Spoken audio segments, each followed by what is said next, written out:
দেশজুড়ে বাড়ছে হামের সংক্রমণ। গত ২৮ দিনে হাম ও তার উপসর্গ নিয়ে আক্রান্ত হয়েছেন ১৬,৮৭৪ জন। এদের মধ্যে মৃত্যু হয়েছে ১৭৯ জনের। এখনও হামের ঝুঁকিতে ৬ মাস থেকে ৫ বছর বয়সী হাজারো শিশু।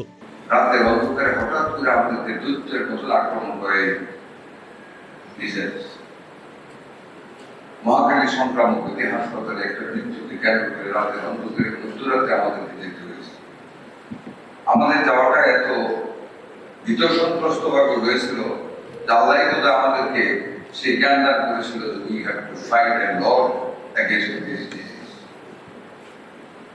এবং আমরা রাতারাতি একটি আইসিইউ খোলার মাধ্যমে সেই মহাকালী সংক্রামক ব্যাধিতে আমাদের যাত্রা শুরু।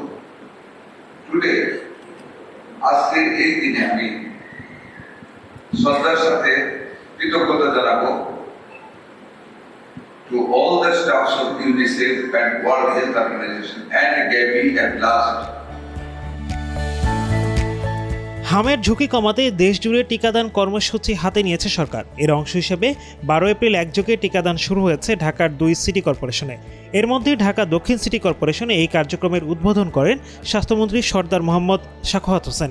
Dhaka city corporation north and south যদি আমরা সাকসেসফুলি কভার করতে পারি গ্রুপটাকে, that is from 6 months to 59 months, 1 month below 5 years, এই গ্রুপটাকে যদি আমরা টিকাদান কর্মসূচির আওতায় আনতে পারি তাহলে আশা করি আমরা নিজেদের আত্মঘাতী হামলা থেকে বা রোগ থেকে আমরা নিজেদেরকে সেভ করতে পারি। সরকারের এই কর্মসূচিকে স্বাগত জানিয়েছে রাজধানীবাসী। এর মাধ্যমে হামের প্রাদুর্ভাব কমতে পারে বলে মনে করেন তারা। অনেক আতঙ্কে ছিলাম, তবে এখন যেহেতু টিকাটা দেওয়া হয়েছে, তো এখন মনে হয় কিছুটা স্বস্তিতে আছি। যদি আল্লাহ তাআলা চায় তাহলে আশা করি যে এরপরে আর এটার প্রকোপ থেকে আমরা শিশু সুরক্ষা থাকবে।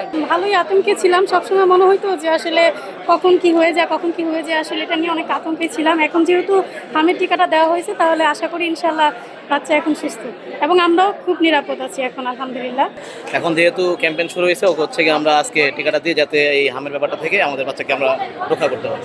সতর্ক বলতে হচ্ছে কি আমরা চেষ্টা করছি বাবুকে যাতে অন্য কোনো বাইরে না নিয়ে যাওয়া যায়, বা হচ্ছে কি অন্য কোনো যে অসুস্থ কোনো বাবুর হচ্ছে কি সমস্যা না আসে। আমরা মোটামুটি বাসায় আসছি, আর মোটামুটি হচ্ছে কি বাইরে বাবুকে নিয়ে নিয়ে গেল। বর্তমান যে সরকার কার্যক্রম উদ্যোগ গ্রহণ করেছেন ঢাকা সিটি কর্পোরেশনের মাধ্যমে, ঢাকাবাসীর জন্য এটা ভালো হয়েছে। সরকারকে ধন্যবাদ জানানো। ছুটির দিন ছাড়া প্রতিদিন সকাল ৮টা থেকে বিকাল ৪টা পর্যন্ত রাজধানীর সব টিকা কেন্দ্রে চলবে টিকাদান কর্মসূচি। একই দিনে হামের টিকাদান কর্মসূচি শুরু হয়েছে ময়মনসিংহ ও বরিশালে। এর আগে গত ৫ এপ্রিল প্রথম ধাপে দেশের ১৮ জেলার ৩০টি উচ্চ ঝুঁকিপূর্ণ উপজেলায় এই কার্যক্রম শুরু হয়।